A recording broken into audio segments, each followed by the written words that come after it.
There's a sentence Sylvia Kemunto reportedly told her mother, not written down in a police statement, not preserved in court transcripts, just a warning shared quietly, mother to daughter, daughter to mother. And I quote, "There's a boy who's making my life difficult." End of quote. She didn't say he's hurting me. She didn't say I'm afraid. She didn't call it violence. She just said her life was becoming unbearable. 3 days after Sylvia was reported missing, her body will be discovered inside a water tank on the rooftop of a university hostel, not in some abandoned place, not far from help, but inside a campus, inside a place meant for learning, for safety, for new beginnings. This is a story of what happens when a woman says no, and that word is treated like a challenge instead of a boundary. This is the story of a system that stayed quiet until it was too late. This is the murder of Sylvia Kemunto, and this is Crime Dopers. I'm Wanja. Before we continue, a brief note to our listeners. This episode discusses themes of gender-based violence, intimate partner harm, and femicide. There will be no graphic descriptions, but the subject matter may still be distressing. Listener discretion is advised. Our intention is not to glorify tragedy, but to tell this story with care, accuracy, and respect, centering the victim, the facts, and the larger question of justice and safety. If at any point you need to pause, please do so. Let's begin.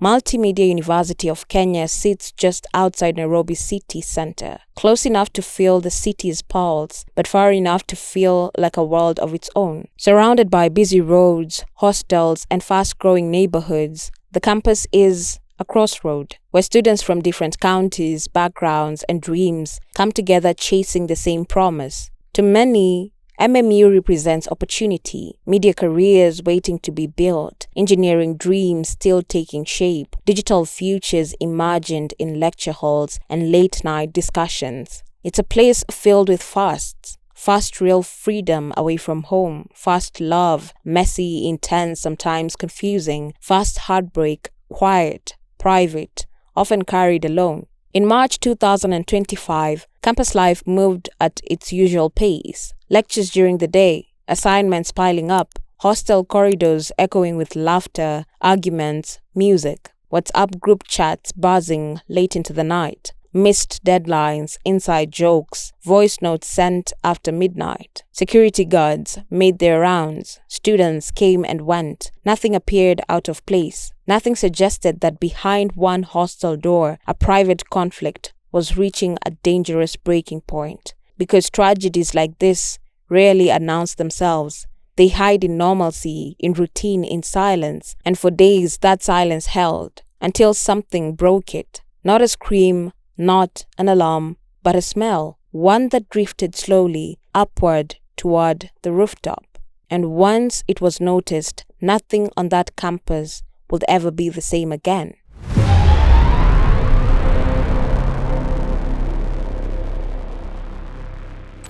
Now, who was Sylvia Kemunto? Before Sylvia Kemunto became a headline, before her name was spoken in courtrooms and protest, she was a student. She was 19 years old, a first year at Multimedia University of Kenya, studying mass communication and computer science, two disciplines that demand curiosity, discipline, and imagination. Friends described her as quiet but not withdrawn, focused, observant, the kind of person who listened more than they spoke.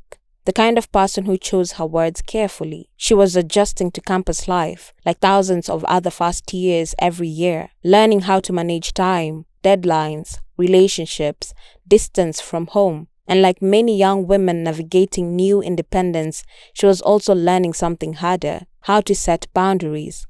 Sylvia had recently ended a relationship, not dramatically, not publicly. She simply did not want to continue it. According to her mother, Sylvia had mentioned a boy who was, and I quote, making her life difficult. A presence that refused to step back, a situation that was becoming heavier by the day. And this is important to say clearly. Sylvia did nothing wrong. She did not provoke violence. She did not invite harm. She exercised a basic human right, the right to choose, to walk away, to say no. In many families, especially within African homes, young women are taught to endure discomfort quietly, to avoid confrontation, to keep the peace. Sylvia spoke up anyway. She told her mother, that matters, because it tells us she was trying to navigate a difficult situation with the limited tools available to her. She was not reckless. She was not careless. She was a young woman figuring out her life. And that life was still unfolding when it was violently cut short.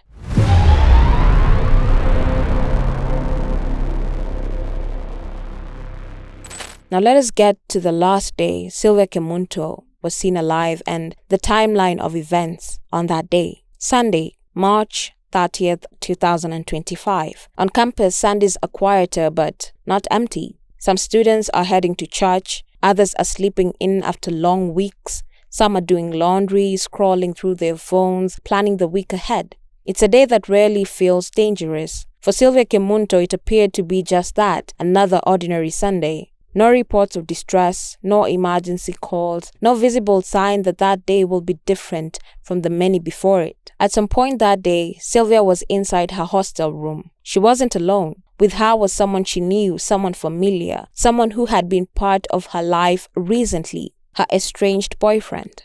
This detail is very, very important, so pay close attention. Because when violence comes from someone known, it often doesn't look like a threat at first. There were no raised alarms, no screams reported, no disturbance that drew attention from neighbors or security. Just two young people behind a closed door on a quiet campus afternoon. This is the last confirmed moment Sylvia was seen alive, and after this point, the record goes silent. No CCTV footage shows her leaving the hostel, no security log records her exit, no roommate recalls seeing her later that evening. Her phone activity stops. Messages sent to her remain unanswered. Calls ring without response. As evening settles in, nothing seems immediately wrong. Campus lights come on. Students move between hostels. Laughter echoes down corridors. Life continues. And that's the most unsettling part. Because while the world kept moving, Sylvia was already gone. By Monday, concern began to grow, quietly. Friends notice her absence. She hasn't shown up.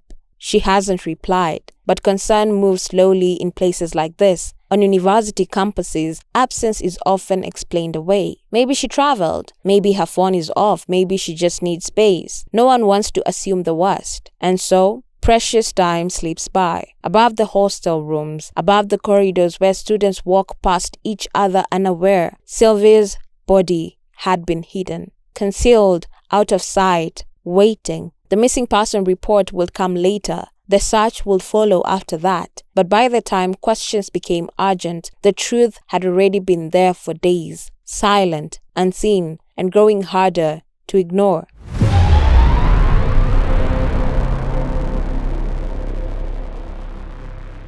The first day passed quietly, too quietly. Sylvia's absence was noticed, but it didn't yet feel dangerous. On a university campus, silence often has explanations. A student may have traveled, maybe their phone is off, maybe someone just wanted to be alone. So the question stayed light. Have you seen her today? Did she mention going anywhere? No one imagined the worst, because imagining the worst feels unreasonable until it isn't. The hostel corridors remained busy. Doors opened and closed. Life continued, and Sylvia remained missing. By the second day, concerns began to settle in. Her phone was still unreachable. Messages weren't being delivered. Her room was quiet. Friends checked again, more carefully this time. They retraced familiar routines, lecture halls she usually attended, spaces she frequented, paths she often walked. Nothing. The discomfort grew, but it hadn't yet turned into alarm. There is a pause that often happens in moments like this.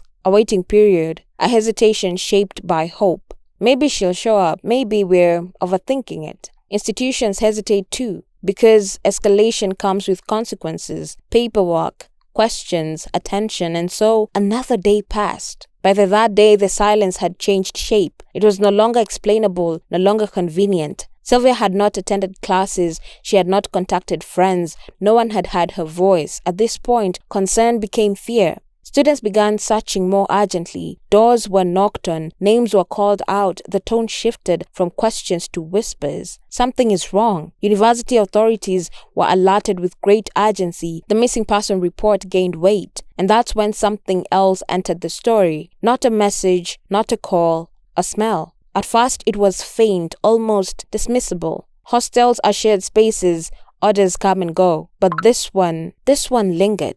It didn't fade, it grew stronger. With every hour, it became harder to ignore. And when attention turned upward toward the rooftop, panic replaced uncertainty. Because by then, the silence had already told its story. Sylvia had not disappeared. She had been there the whole time, above them, unseen and protected. And the realization came too late.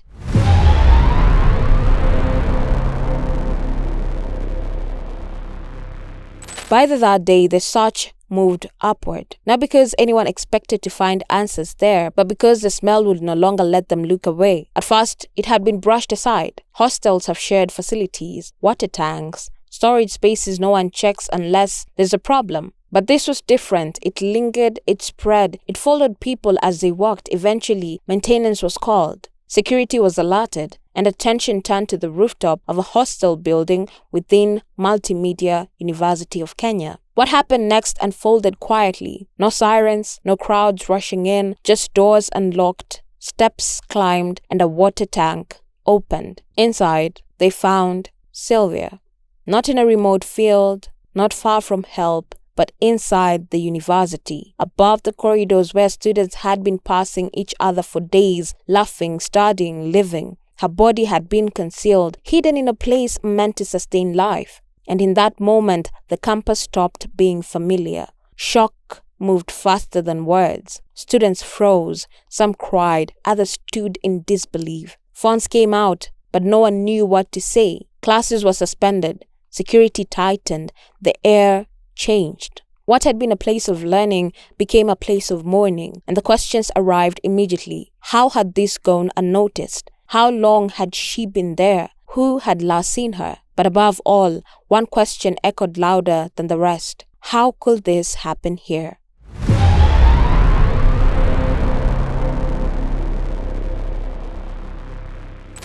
The answers will come later through investigations, through courtrooms, but the discovery itself left a mark, one that could not be undone. Because once Sylvia was found, there was no more hoping she'd walk back into class, only the reality that she never would.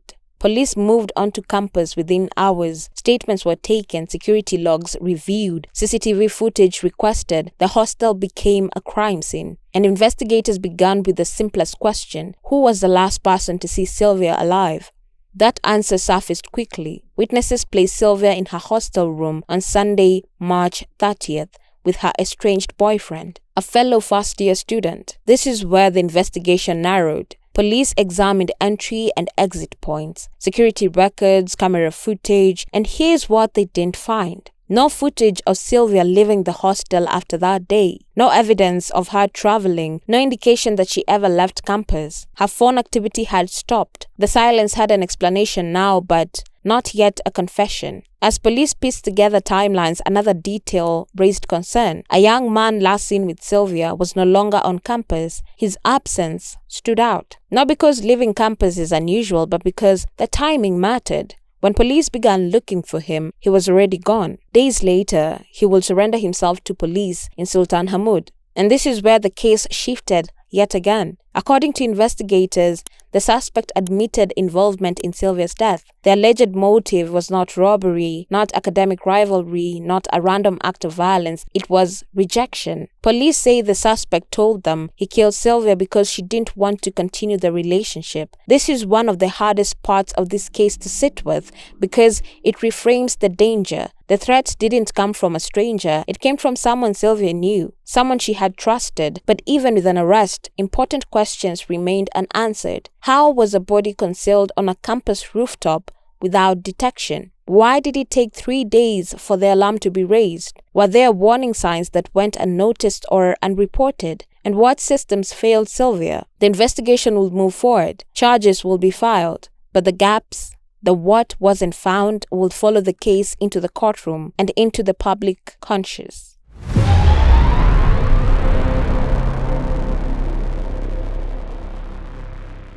The post-mortem examination was conducted quietly, away from the noise of social media, away from speculation, away from the anger that was beginning to rise, because autopsies don't tell stories, they answer questions. According to the medical examiner, Sylvia Kemunto died from strangulation. The report also documented multiple head injuries consistent with trauma caused by a blunt object. There was no evidence to suggest an accident, no indication of self-harm. What the findings made clear without drama or emotion was that Sylvia's death was intentional, deliberate, and violent. This matters because in cases like this, facts must cut through doubt. The autopsy established a cause of death, it confirmed homicide, and it anchored the investigation in medical certainty. It also quietly contradicted a narrative that still surfaces far too often, that these deaths are misunderstandings, that they're a moment of passion, that they are tragic accidents. The evidence said otherwise. The injuries were not consistent with a single moment gone wrong. They pointed to sustained harm, and that finding will become central to the charges that followed. But there are limits to what an autopsy can do. It cannot explain why rejection turns deadly. It cannot measure fear. It cannot restore a life.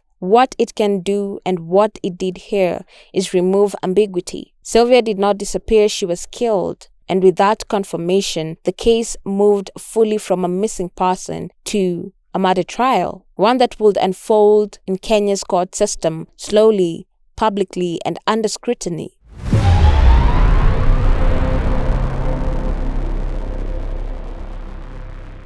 Once Sylvia Kemunto's death was confirmed a homicide, the case entered a new phase. One that doesn't move with emotion but with procedure. In Kenya's justice system, murder trials are deliberate by design. Every step must be documented, every safeguard observed, because the stakes are final. The accused, Eric Matinda, also referred to in some records as Philip Matinda, was formally presented before the High Court. At just 19 years old, he was no longer a student in a lecture hall. He was a suspect facing the most serious charge under Kenyan law. Before a plea could be taken, the court ordered a psychiatric evaluation. This is a standard practice in murder cases, not a loophole, not a delay tactic. The law requires the court to establish whether the accused understands the nature of the charges, the consequences of the proceedings, and the role of the court itself. In mid-2025, the assessment was completed. The finding was unambiguous. The accused was declared mentally fit to stand trial. This meant one critical thing. The case could proceed on its merits. No suspension, no diversion. The court acknowledged that the accused was capable of participating fully in his defense. When the plea was finally taken, the accused entered a not guilty plea. This moment is often misunderstood. A not guilty plea does not mean the court accepts innocence. It doesn't negate earlier statements to police. It simply triggers the trial phase. From this point forward, the burden shifts to the prosecution to prove the case beyond reasonable doubt. Witnesses must be called, evidence tested,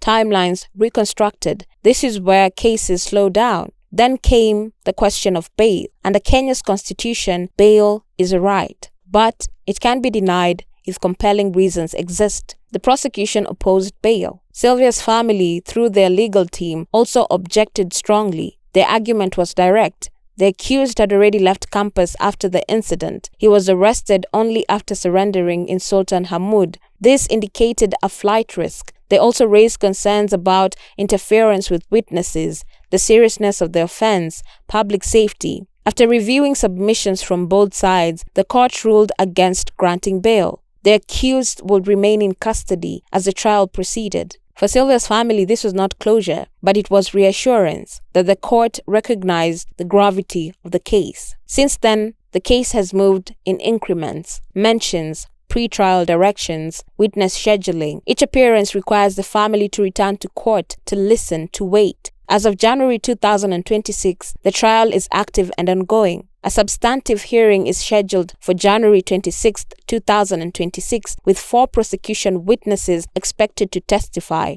These testimonies are critical. They will shape how the court understands Sylvia's final movements, the accused's final actions before and after the incident, and the institutional response that followed. Until those witnesses are heard, the case remains unfinished. This means that justice here is not loud. It doesn't trend. It doesn't move at the speed of public outrage. It moves through files, dates, and sworn testimony. For the family, justice feels slow, sometimes painfully so. For the accused, due process is guaranteed, and for the public, this case has become a reminder that accountability is not a moment, it's a process, one that demands patience, vigilance, and continued attention, because what happens in this courtroom will echo far beyond it.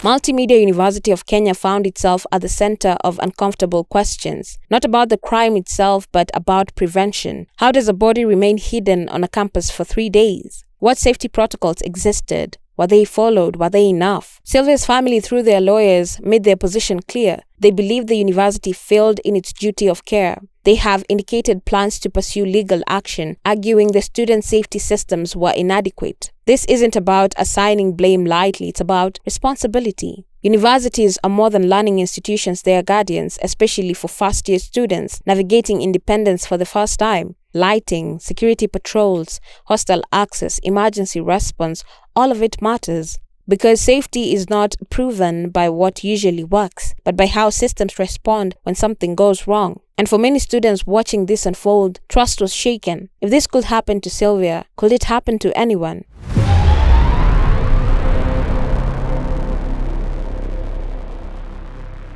Now, for the country, justice means confronting a hard truth, that violence against women often begins long before it becomes visible. Sylvia said something was wrong. She spoke. And the question that lingers now is this: what will justice look like if we listened sooner? If no was respected for the first time? If safety was proactive, not reactive? Sylvia Kemunto's story is not over. It's still being written in courtrooms, in policies, and in the choices we make going forward. And as this case continues, we will keep watching, because remembering Sylvia means demanding better. I'm Wanja, and this has been Crime Dopers. Stay safe, stay alert.